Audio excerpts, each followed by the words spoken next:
सिर्फ पेड़ लगाने से क्लाइमेट चेंज नहीं रुकेगा। मैं आपको अच्छे से समझाता हूँ। क्लाइमेट का फंडा बहुत सिंपल है। एक तरफ है कार्बन सोर्सेस, वो सब चीजें जो एनवायरनमेंट में कार्बन छोड़ते हैं, जैसे ट्रांसपोर्ट, मैन्युफैक्चरिंग, एग्रीकल्चर। और दूसरी तरफ है कार्बन सिंक्स, जो कार्बन को एनवायरनमेंट से एब्जॉर्ब करते हैं, जैसे ओशंस, फॉरेस्ट एंड सॉइल। पृथ्वी पर सब कुछ ठीक चले उसके लिए जरूरी है कि कार्बन सिंक्स और कार्बन सोर्सेस के बीच में एक बैलेंस बना रहे। लेकिन अब कहानी में ट्विस्ट आता है। पिछले 70 साल से ये इक्वेशन बैलेंस नहीं है। हम उतना एनवायरनमेंट में कार्बन छोड़ रहे हैं जितना प्लेनेट एब्जॉर्ब भी नहीं कर सकता। 2019 में दुनिया ने अप्रोक्सीमेटली 60 गीगाटन कार्बन एनवायरनमेंट में छोड़ा था, और उस वक्त नेचर की एब्जॉर्ब करने की रियलिस्टिक कैपेसिटी 11 टन थी।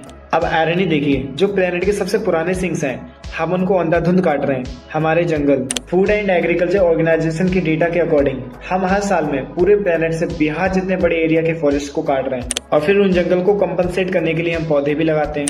लेकिन 50 to 80% पौधे कभी अपनी मैच्योरिटी की एज तक पहुंचते ही नहीं है। अब एक अच्छी और बुरी खबर सुनिए।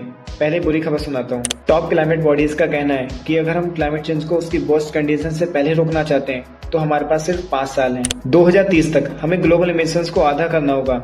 मैं ये नहीं कह रहा हूँ कि हमें पेड़ नहीं लगाना चाहिए। पेड़ हमारी जिंदगी है। अगर ये फॉरेस्ट ना हो तो ये सिविलाइजेशन कोलैप्स कर जाएगी। पर पेड़ लगाना क्लाइमेट फाइट का सिर्फ 5% है।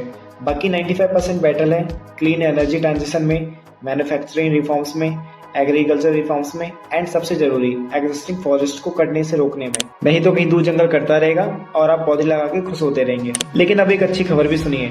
We are not doomed, things can change. और आपको खुद जाकर भी रिफॉर्म लेकर नहीं आना है। आपने पहले से ही कुछ लोगों को इस काम पर रखा है, जिसे कहते हैं गवर्नमेंट, सरकार। लेकिन जरूरी है कि पहले आप अपना काम समझें। क्लाइमेट चेंज और उसके इम्पैक्ट को पहले आप खुद समझिए और लोगों को समझाइए, और तब जाकर पॉलिसीज भी इम्प्लीमेंट होंगी। जब पब्लिक डिमांड करेगी फिर पार्टीज खुद इसको अपने मैनिफेस्टो का हिस्सा बनाएगी। देखो, अगर नेचर के साथ खिलवाड़ करोगे ना, ये तबाही मचा देगी। बख्शेगी नहीं किसी को कि तुमने कितने पौधे लगाए और कितना अपना योगदान दिया अपने पौधे लगाने में। ठीक है ना? इसलिए इस वीडियो को ज़्यादा से शेयर करिए प्लीज़। ठीक है, अभी टाइम है। अपने आप को प्रकृति में ढलिए, नेचर के साथ देखिए, मनोरंजन कीजिए, लेकिन ये सब मत कीजिए ना प्लीज़।